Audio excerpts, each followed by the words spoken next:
Hi, Simon here, and we are looking at our cluster study for 1 Samuel 28 and 29.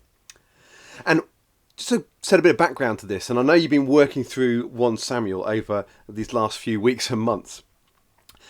And there's all kinds of things going on with David and the Lord's anointed, and you saw that last week. Again, he had an opportunity to get Saul and didn't, and he held back.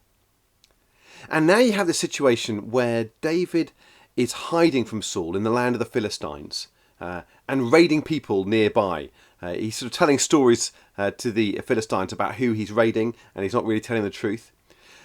But then in chapter 28, in fact, in chapter 28, both David and Saul face a deep problem.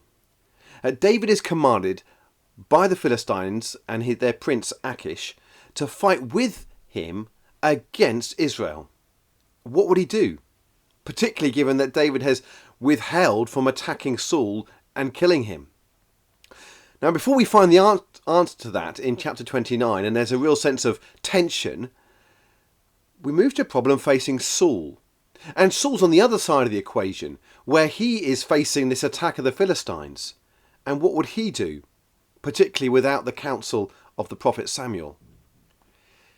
In these chapters, we find both the judgment of God on Saul for his disobedience and rejection, and we also see the grace of God on David, despite his folly in going to the Philistines in the first place.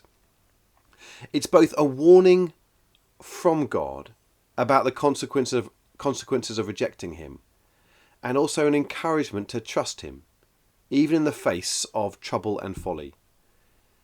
And I hope we'll see that the most precious thing is God's presence with us in our troubles and his grace to rescue us from our follies. I really hope you enjoy the study.